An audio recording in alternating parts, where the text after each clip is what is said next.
Hermanos, buenas noches. Estamos contentos de volvernos a encontrar para tener un tiempo en la presencia de nuestro Dios y poder adorarle y al mismo tiempo que Él nos pueda hablar a través de su palabra. ¿Sí? Entonces vamos a orar, hermanos. Oramos. Padre Celestial, te damos las gracias. Nos gozamos en el hecho de que tú eres nuestro Dios, nuestro Padre. Tú eres por medio de Jesucristo quien nos ha redimido, nos ha salvado. Y disfrutamos de esta relación de hombres y mujeres salvados, hombres y mujeres que pertenecemos a tu familia, tu gran familia, la iglesia. Te alabamos, Padre. En el nombre de Jesús, amén. Queremos tratar más acerca de el tema de la salvación. Cuando leemos el libro de Hebreos, en el capítulo 2, nos dice: por tanto, es necesario que con más diligencia atendamos a las cosas que hemos oído, no sea que nos deslicemos. Porque si la palabra dicha por medio de los ángeles fue firme, y toda transgresión y desobediencia recibió la retribución, ¿cómo escaparemos nosotros si descuidamos una salvación tan grande, la cual, habiendo sido anunciada primeramente por el Señor, nos fue confirmada por los que oyeron, testificando Dios juntamente con ellos, con señales y prodigios y diversos milagros y repartimiento del Espíritu Santo según su voluntad? ¿Sí? Dice el verso 3, ¿cómo escaparemos nosotros si descuidamos una salvación tan grande? Y de eso queremos hablar, de una salvación tan grande, dice, la cual no deberíamos de descuidar, la cual siempre deberíamos de tener presente. Y el asunto de ser salvos es la cuestión más grande en la Biblia, ¿sí? El tema de la Biblia realmente es la salvación. Desde el inicio hasta el final podemos ver este tema, ¿sí? Desde antes de su concepción es anunciado como el Salvador, ¿sí? Nuestro Señor Jesucristo. Y la humanidad realmente necesita ser salvada. Algunos lo ignoran, algunos no se han puesto a pensar respecto a ello, pero una pregunta también surge: ¿salvados, pero salvados de qué? ¿Sí? Cuando a alguien le preguntan, ¿eres salvo?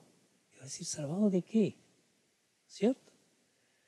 Entonces, cuando vemos en la Biblia, el significado de la salvación es amplio, es diverso, ¿sí? Pero podemos decir que sencillamente significa ser rescatado de una situación peligrosa o amenazante.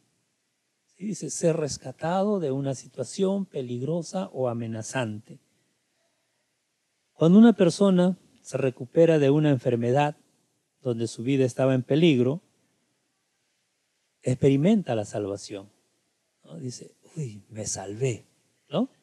Cuando también el agricultor evita que su cosecha se pierda, ya sea por una plaga o por una sequía, ¿sí? También experimenta, como dice, la salvación, ¿no? Se salvó la cosecha, se salvó la producción y ciertamente se salvó también porque de eso depende sus vidas, ¿sí? Por otro lado, la salvación significa haber sido rescatado de alguna calamidad, es una situación difícil, ¿sí? Y en la Biblia encontramos la palabra salvación en un sentido específico para referirse a nuestra redención final del pecado y nuestra reconciliación con Dios. Ese es el sentido bíblico que nosotros encontramos, ¿sí? Nuestra redención final del pecado y nuestra reconciliación con Dios, ¿sí? En este sentido, la salvación, podemos decir, es la salvación de la mayor calamidad, ¿sí? De algo que aguarda la humanidad al final de los tiempos, ¿sí? Cuando Jesucristo retorne. La humanidad va a tener que enfrentar el juicio de Dios. Y esta salvación suprema, ¿sí?, ha sido lograda por Cristo, quien nos libra de la ira venidera, ¿sí? Esa es la salvación, digamos, máxima. Es la salvación en la cual el ser humano debería de pensar, meditar, ¿sí? Y escuchar cómo es que él o ella puede ser salvados de la ira venidera. En la Biblia encontramos que habrá un día de juicio en que la humanidad rendirá cuenta delante del tribunal divino.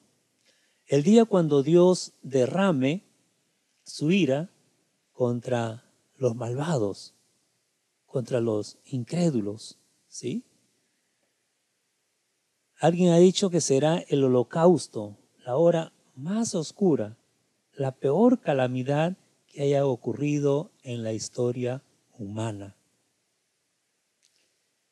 En la historia de nuestro mundo han ocurrido cosas muy terribles, ¿sí? La Primera Guerra Mundial, la Segunda Guerra Mundial, que son los acontecimientos, digamos, más difundidos, más conocidos por a la gente hoy en día, ¿sí? Y también hoy estamos viviendo, ¿no?, una situación terrible, con muchas muertes, ¿sí? Y se espera también que de esta nos salvemos, ¿sí? Pero lo que va a ocurrir en el futuro va a ser algo terrible. Como había dicho, el holocausto sin comparación, donde la ira de Dios se derrame sobre ciertas personas, ¿sí?, que es la gran mayoría de la humanidad. Entonces, ser libre de la ira de Dios, que sin duda se derramará sobre el mundo, es la salvación suprema, ¿sí? Podemos decir, es la operación de rescate que Cristo, como el Salvador, realiza para su pueblo. En la Segunda Guerra Mundial hubo muchas personas rescatadas, ¿sí? Durante todo las guerras, los combates continuos que se fueron dando, ¿sí? Y también conocemos acerca del rescate de los judíos. Personas que consideraron que era injusto o que se solidarizaron con los judíos, de alguna manera los rescataron. Y hubo personas que rescataron a muchos judíos, ¿sí? Pero nada iguala realmente al rescate realizado por el Señor Jesucristo durante estos 2000 años, ¿sí? Una salvación tan grande en la cual intervino la Trinidad, la Deidad, ¿sí?, como a nosotros se nos ha revelado a través de las Escrituras. Intervino el Padre, el Hijo y el Espíritu Santo, ¿sí? Esa relación de Padre con el Hijo y del Hijo con el Espíritu Santo es el plan de salvación. Es único en la historia de la humanidad. Y eso es lo que queremos ver, ¿sí? Por eso el escritor de Hebreos dice, una salvación tan grande, donde Dios totalmente como Él es, tomó parte en nuestra salvación.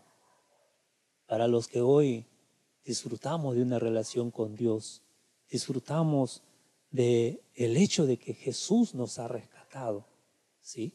Podemos decir, realmente ha sido una salvación tan grande, la cual no hay que descuidar, ¿sí? Entonces, hablamos de la intervención del Padre. El Padre es el que diseña el plan en la eternidad, ¿sí? Ya un conocimiento, como dice, de antemano. Cuando leemos Romanos 8:29 dice, porque a los que antes conoció, también los predestinó para que fuesen hechos conforme a la imagen de su Hijo, para que Él sea el primogénito entre muchos hermanos. Dice, también los predestinó, porque aquellos que conoció, dice, también los predestinó, y para que fuesen hechos conforme a la imagen de su Hijo. Ya había un conocimiento de antemano de lo que Dios iba a hacer, ¿sí?, respecto a la humanidad. En 1 Pedro 1 dice también, elegidos según la presciencia de Dios Padre en santificación del Espíritu, para obedecer y ser rociados con la sangre de Jesucristo, gracia y paz os sean multiplicadas. Dice, elegidos según la presciencia de Dios, según el conocimiento anticipado de Dios, ¿sí? Dice el verso 20 también, 1 Pedro 1:20, dice, ya destinado desde antes de la fundación del mundo, pero manifestado en los postreros tiempos por amor de vosotros, ¿no? Se habla acerca de la obra de Jesucristo. Dice, ya estaba destinado desde antes de la fundación del mundo. Miren cómo Dios planeó nuestra redención, nuestra salvación, ¿sí? En Hechos 4:28 también dice, para hacer cuanto tu mano y tu consejo habían antes determinado que sucedieran, ¿no? Esta es la oración de los discípulos del Señor Jesucristo en los inicios de la iglesia, ¿sí? Dice, para hacer cuanto tu mano y tu consejo habían antes determinado. Lo que ya Dios había determinado o predestinado que sucediera, ¿sí? En Efesios 1:5 también dice, en amor habiéndonos predestinados para ser adoptados hijos suyos por medio de Jesucristo según el puro afecto de su voluntad, ¿sí? Se habla de la predestinación de Dios, dice para ser adoptados, ¿sí? Ya es algo que Dios se había propuesto mucho antes de que nosotros existiésemos, ¿sí? Que seríamos adoptados, que seríamos hechos sus hijos por medio de la fe en Jesucristo. Y en el verso 11 también dice, en él asimismo tuvimos herencia, habiendo sido predestinados conforme al propósito del que hace todas las cosas según el designio de su voluntad, ¿sí? En Jesucristo, ¿no? Dice, tuvimos herencia, habiendo sido predestinados. Miren, fuimos predestinados por Dios para nosotros ser herederos, como diría el apóstol Pablo, coherederos con Cristo, ¿sí? Y todo esto el Señor lo hizo conforme a sus propósitos, ¿sí? También el escoger, el elegir de parte del Padre, ¿no? En Mateo 20:16 dice, así, los primeros serán postreros y los postreros primeros, porque muchos son llamados, mas pocos escogidos. La elección de Dios, que Dios escoge, ¿sí? Si hoy en día nosotros disfrutamos y podemos decir, hemos sido salvados o soy salvo de condenación eterna, es porque Dios en el pasado, en la eternidad, nos escogió, nos eligió. ¿Quién lo hizo? El Padre, ¿sí? Romanos 8:33 también dice, ¿quién acusará a los escogidos de Dios? Dice, Dios es el que justifica, ¿no? Entonces, ¿quién va a acusar a los escogidos? Escogidos. Mi hermano, mi hermana, si hoy tú disfrutas de una relación con el Padre, de una relación con el Señor Jesucristo, si Él es tu Señor, tu Salvador, dice, Dios te había escogido entre toda la humanidad, entre todos aquellos que son tus vecinos, entre aquellos que son tu familia, dice, Dios te había escogido. Esto es algo maravilloso, tremendo. ¿Qué teníamos para que Dios nos escoja? Solo Él sabe por qué lo hizo, ¿sí? También leemos en Apocalipsis 17:14, dice, pelearon con el Cordero y el Cordero los vencerá, porque Él es el Señor de señores y Rey de reyes. Y los que están con Él son llamados y elegidos y fieles. ¿Sí? Dios que nos llamó, Dios que eligió, ¿no? Y dice, fieles. También Dios llamó. El Padre llamó. En Mateo 22:14 dice, porque muchos son llamados y pocos escogidos. ¿Quién lo hace esto? Es el Padre. Nos llama a la comunión con Él por medio de la fe en Jesucristo. ¿Sí? Y Dios tiene su forma de llamarnos. ¿Sí? ¿Cómo lo ha hecho? Con cada uno es una experiencia diferente, única, como Dios nos llamó para venir al encuentro de Jesucristo. En 2 Pedro 1:3 dice, como todas las cosas que pertenecen a la vida y a la piedad nos han sido dadas por su divino poder, mediante el conocimiento de aquel que nos llamó por su gloria y excelencia. ¿No? Dice, todas las cosas que pertenecen a la vida y a la piedad nos han sido dadas por su divino poder. Dice, de aquel que nos llamó por su gloria y excelencia. Entonces, Dios llamándonos, ¿sí? Dios buscándonos, ¿sí? Dios que nos elige, Dios que nos predestinó, Dios que de antemano ya tenía propósito para nuestras vidas, ¿sí? Y todo eso en relación con la persona de Jesucristo, como veremos más adelante. Entonces, la obra del Hijo en la salvación, Él es quien lleva a cabo el plan en el cumplimiento del tiempo. ¿Sí? Leemos ahí el pacto eterno de Dios con Cristo. En Mateo 26:54 dice, pero ¿cómo entonces se cumplirán las escrituras de que es necesario de que así se haga? Esto lo dice Jesús cuando va a ser arrestado y Pedro quiere defenderlo a Jesús, ¿sí? Y él dice, no, está bien Pedro, ¿sí? Porque Pedro sacó su espada e hirió a una persona ahí, tratando de defender a su Señor. Y el Señor le dice, pero ¿cómo entonces se cumplirán las escrituras de que es necesario de que así se haga? ¿Por qué? Porque había un pacto, había un acuerdo entre el Padre y el Hijo, ¿sí? De que Él tenía que venir a dar su vida por nosotros. En 1 Corintios 15:3 dice, porque primeramente os he enseñado lo que asimismo recibí, que Cristo murió por nuestros pecados conforme a las Escrituras, y que fue sepultado y que resucitó al tercer día conforme a las Escrituras. El apóstol Pablo está escribiendo lo de Corintios respecto a lo que él recibió, al Evangelio, a las buenas nuevas que él recibió, ¿sí? Y dice que Cristo murió por nuestros pecados, conforme a las Escrituras. Resucitó, dice, conforme a las Escrituras, conforme a lo que estaba escrito, conforme al pacto o al acuerdo con el Padre. ¿Sí? En 2 Corintios 1:20 también dice, porque todas las promesas de Dios son en Él.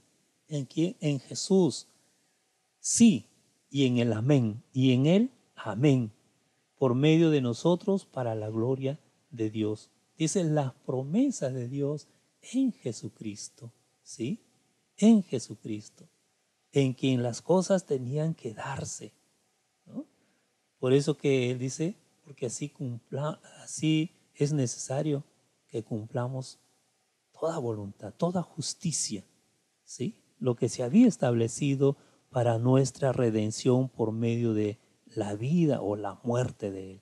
En Efesios 3:11 dice también, conforme al propósito eterno que hizo en Cristo Jesús nuestro Señor, ¿sí? Conforme ya al propósito eterno, al acuerdo eterno que hizo en Cristo Jesús nuestro Señor. Dice en 1 Timoteo 1:9, quien nos salvó y llamó con llamamiento santo, no conforme a nuestras obras, sino según el propósito suyo y la gracia que nos fue dada en Cristo Jesús antes de los tiempos de los siglos. ¿Sí? El acuerdo de antemano que Jesús tenía que venir a morir por nuestros pecados. En Filipenses 2:6-8 también leemos, dice, y estando en la condición de hombre se humilló a sí mismo, haciéndose obediente hasta la muerte y muerte de cruz. El verso 7 dice, el verso 6, disculpe, dice, el cual siendo en forma de Dios, no estimó el ser igual a Dios como cosa a que aferrarse, sino que se despojó a sí mismo tomando forma de siervo, hecho semejante a los hombres, ¿no? Como dice, se hizo uno de nosotros para salvarnos, ¿sí? Uno de nosotros para salvarnos. Era el acuerdo así, que tenía que tomar forma humana. Se humilló siendo Dios, ¿sí? Y más todavía, más abajo, haciéndose siervo y dando su vida por nosotros. En Isaías 42:6, refiriéndose a Jesús, dice, yo Jehová te he llamado en justicia y te sostendré por la mano, te guardaré y te pondré por pacto al pueblo, por luz a las naciones. ¿No? Ya es algo establecido, es algo acordado, ¿sí? Para nuestra redención. En Malaquías 3:1 también dice, aquí yo envío mi mensajero, el cual preparará el camino delante de mí y vendrá súbitamente a su templo el Señor a quien vosotros buscáis y el ángel del pacto a quien deseáis vosotros. He aquí viene, ha dicho Jehová de los ejércitos. Dice, el ángel del pacto. ¿Sí? Había un acuerdo entre el Padre y el Hijo para nuestra redención. En Hebreos 7:22 también dice, por tanto Jesús es hecho fiador de un mejor pacto. Y dice, Jesús es hecho fiador de un mejor pacto. ¿Sí? Y dice, fiador. Fiador es la persona que responde por otra de una obligación de pago. Como dice, Jesús responde ante el Padre, asume responsabilidad por nosotros, ¿sí? Él asume la obligación de pagar por nuestros pecados. No había dinero para esto, no servía el dinero para esto. Por nuestros pecados Él tuvo que morir en la cruz.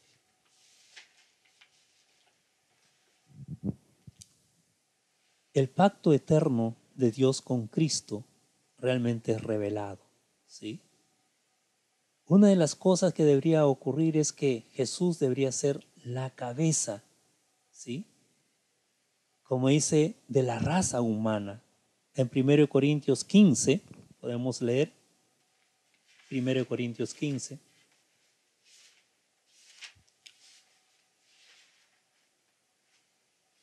En el verso 45, dice, así también está escrito, fue hecho el primer hombre, Adán, alma viviente, el postrer Adán, espíritu vivificante.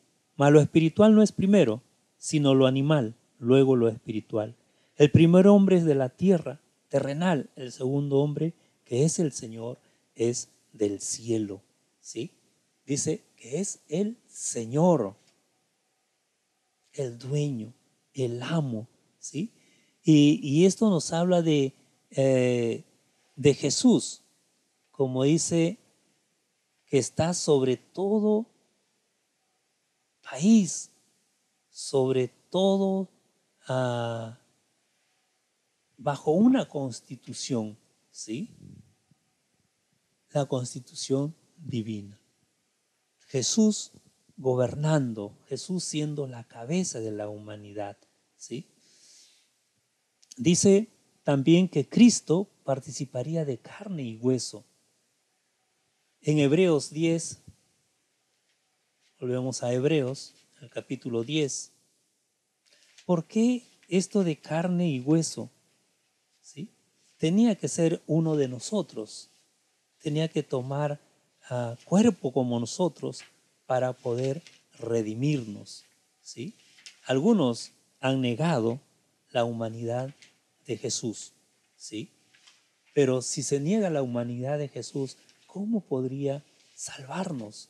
¿Sí? Entonces leemos en Hebreos capítulo 10, en el verso 5, dice, por lo cual entrando en el mundo dice, sacrificio y ofrenda no quisiste, mas me preparaste cuerpo. Holocausto y expiaciones por el pecado no te agradaron. Entonces dije, he aquí que vengo, oh Dios, para hacer tu voluntad, como en el rollo del libro está escrito de mí. El verso 8, diciendo primero sacrificio y ofrenda y holocaustos y expiaciones por el pecado no quisiste, ni te agradaron. Y diciendo luego, he aquí, vengo, oh Dios, para hacer tu voluntad, quítalo primero para establecer esto último. ¿Sí? Entonces, Cristo tomando cuerpo, tomando forma humana, haciéndose uno de nosotros para sacrificarse o morir por nuestros pecados. En Juan 10:17 dice, por eso me ama el Padre, porque yo pongo mi vida para volverla a tomar. Que habría una relación entre el Hijo, ¿no? y siervo con Dios, ¿sí? Y está sumiso al Padre, obedeciendo al Padre, porque el plan de redención requería eso, obediencia de parte del Redentor, del Salvador, ¿sí? Para que el plan de nuestra salvación realmente se cumpliese. En Juan 12:49 dice, porque yo no he hablado por mi propia cuenta. El Padre que me envió, Él me dio mandamiento de lo que he de decir y de lo que he de hablar, ¿no? Entonces está sujeto al Padre. En Filipenses 2:7 también dice, sino que se despojó a sí mismo tomando forma de siervo, hecho semejante a los hombres. Era la única forma para redimirnos, ¿sí? También que Cristo moriría por los pecados del mundo. En Mateo 1:21 dice, y dará a luz un hijo y llamará su nombre Jesús, porque él salvará a su pueblo de sus pecados.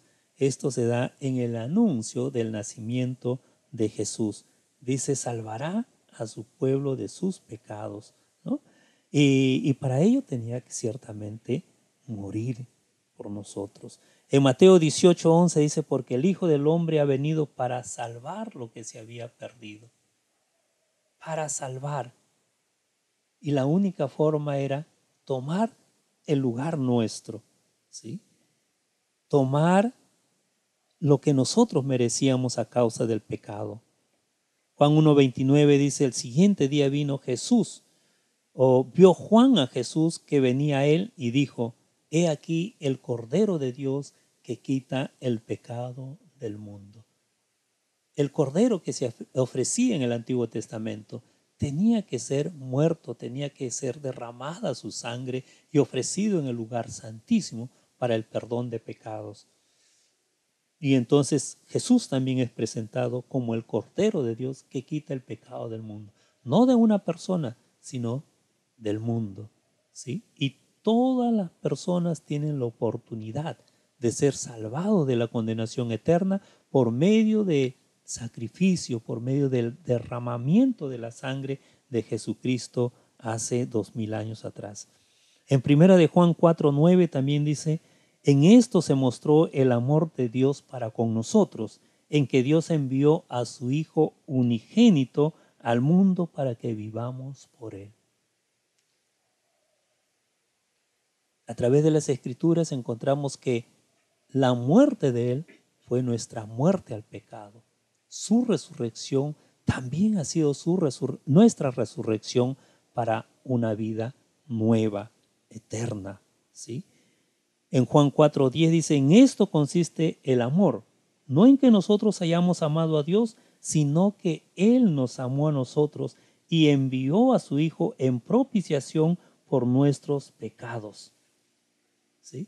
Jesucristo fue ofrecido en sacrificio para dejar de lado la ira de Dios. Como dice, se ofreció para que la ira de Dios no sea sobre nosotros, quienes hemos creído en Jesucristo y lo hemos aceptado en nuestra vida como el Señor y Salvador que es. Por otro lado, que Cristo recibiría como heredad las naciones junto con todo poder y autoridad. En el Salmo 2, vemos el Salmo 2.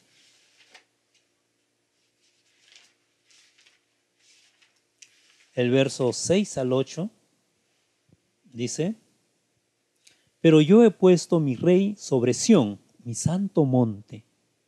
Yo publicaré el decreto. Jehová me ha dicho, mi hijo eres tú, yo te engendré hoy.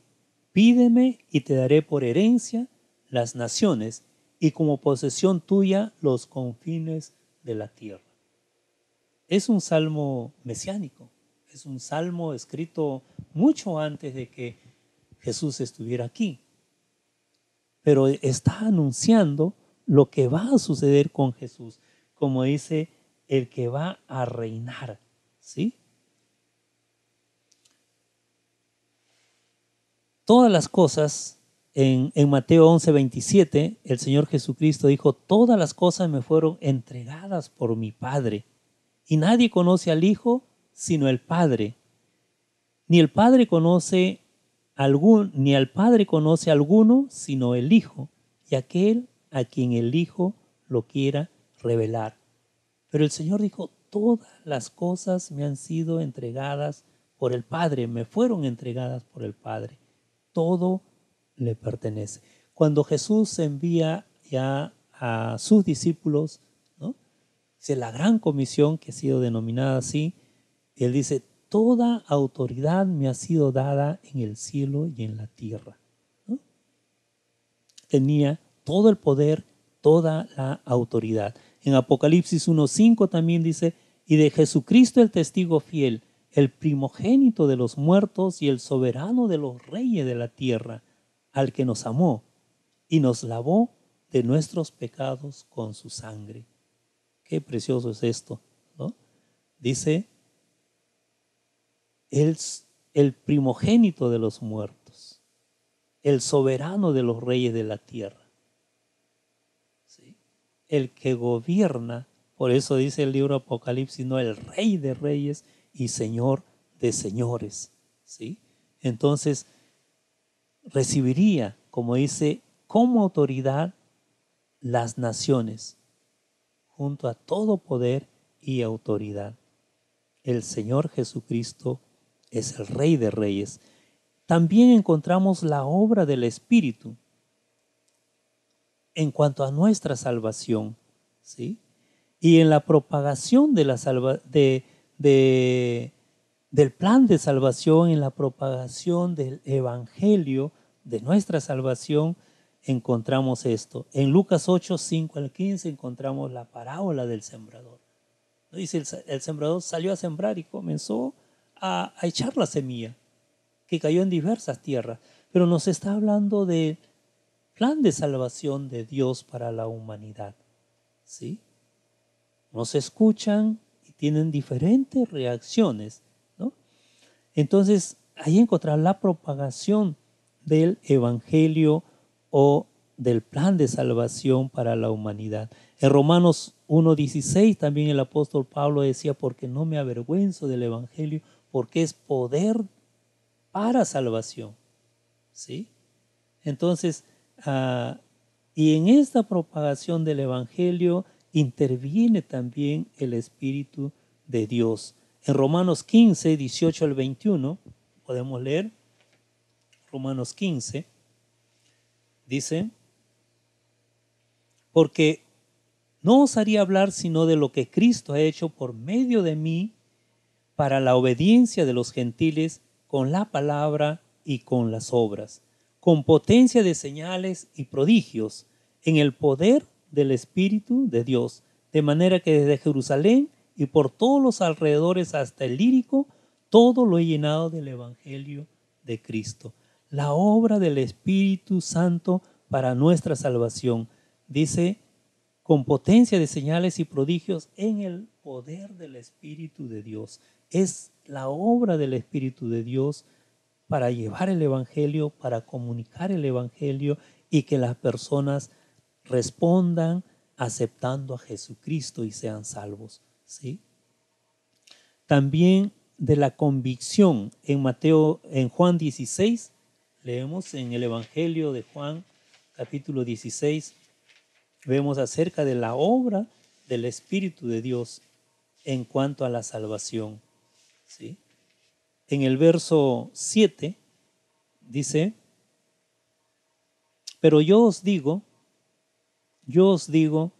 la verdad, os conviene que yo me vaya, porque si no me fuere, el Consolador no vendría a vosotros, mas si me fuere, os lo enviaré.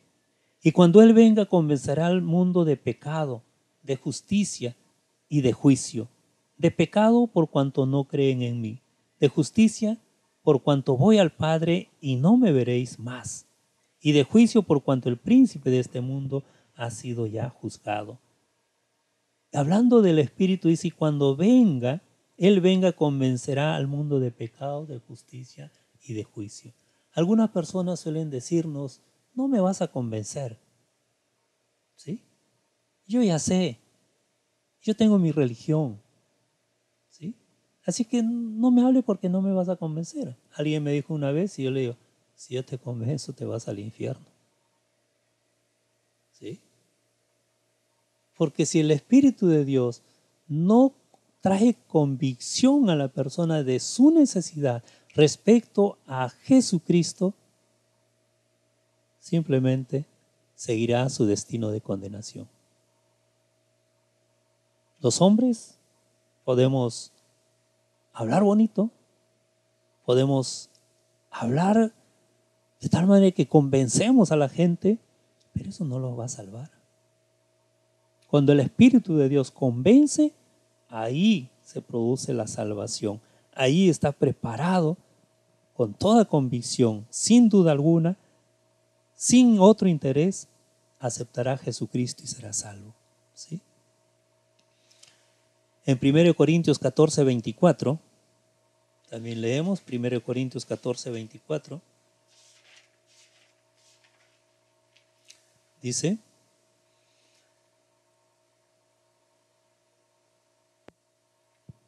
pero si todos profetizan y entra algún incrédulo o indocto, por todos es convencido, por todos es juzgado, ¿no?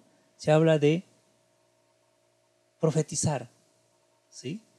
Se habla de comunicar el Evangelio, se habla de presentar a Jesucristo como el Salvador, como el Señor, ¿sí? Y dice, escucha el incrédulo y es convencido, pero recuerden que esto es obra del Espíritu de Dios, ¿sí? Como dice, lo oculto de su corazón se hace manifiesto. Esto solo puede hacerlo el Espíritu de Dios. Y entonces dice, se postrará sobre el rostro, adorará a Dios, declarará que verdaderamente Dios está entre vosotros. Esto no lo hace palabra humana, esto lo produce el Espíritu de Dios, ¿sí?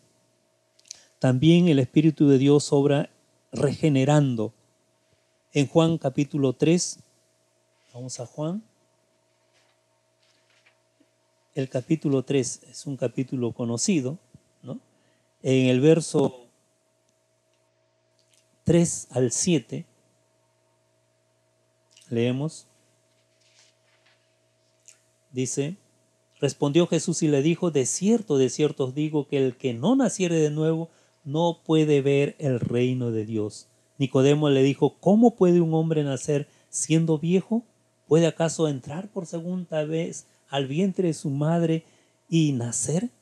Respondió Jesús, de cierto te digo que el que no naciere del agua y del Espíritu no puede entrar en el reino de Dios.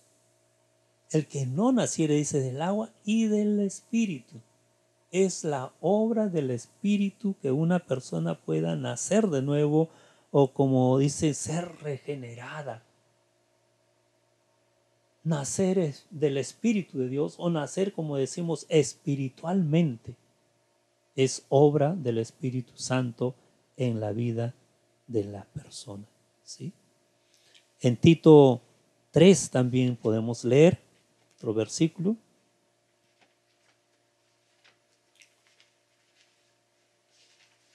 Tito capítulo 3, en el verso 5, dice, nos salvó, no por obra de justicia que nosotros hubiéramos hecho, sino por su misericordia, por el lavamiento de la regeneración y por la renovación en el Espíritu Santo, ¿sí? La obra del Espíritu Santo en la vida del no creyente, del incrédulo, de aquel que escuche el Evangelio. Dice la regeneración, el nuevo nacimiento, como dijo el Señor Jesucristo a Nicodemo. También la obra del Espíritu está en la santificación. En Romanos 15, 16, podemos leer. Romanos capítulo 15, verso 16, dice, para ser ministro de Jesucristo a los gentiles, está escribiendo el apóstol Pablo, y dice, para ser ministro de Jesucristo a los gentiles, ministrando el Evangelio de Dios, para que los gentiles les sean ofrenda agradable, santificada por el Espíritu Santo. ¿Sí? Para que los gentiles, dice, sean una ofrenda agradable a Dios. Y dice, santificada, apartada, ¿sí? Por el Espíritu de Dios. El Espíritu de Dios que nos aparta para nuestra relación con nuestro Creador, ¿sí? En 1 Pedro, capítulo 1, Primera de Pedro, en el capítulo 1, el verso 2, dice, elegido según la presciencia de Dios, Padre en santificación del Espíritu, para obedecer y ser rociado con la sangre de Jesucristo. Gracia y paz os sean multiplicadas. Dice, elegido según la presciencia de Dios, Padre, en santificación del Espíritu. La obra del Espíritu. Es el Espíritu que nos aparta para Dios, el Espíritu que trae convicción respecto a nuestra necesidad de Jesucristo, respecto a que somos pecadores, respecto a que vamos a enfrentar un juicio y que también ya la obra de nuestra redención ha sido efectuada y que deberíamos de creer y aceptar a Jesús. ¿Sí? Y aquí vemos la manifestación de la deidad. Dice, elegido según la presencia de Dios Padre. Dice, en santificación del Espíritu, para obedecer y ser rociado con la sangre de Jesucristo. Un precioso texto. Nos habla de la intervención divina a plenitud para nuestra redención, para nuestra salvación. Dice, Dios en unidad operando para salvarnos, no de un accidente, no de un naufragio, no de ser asaltado, ahora que la delincuencia está pues en todo su dar, ¿no? También no de ser estafado, no del COVID-19, ¿sí? Sino de algo mucho mayor,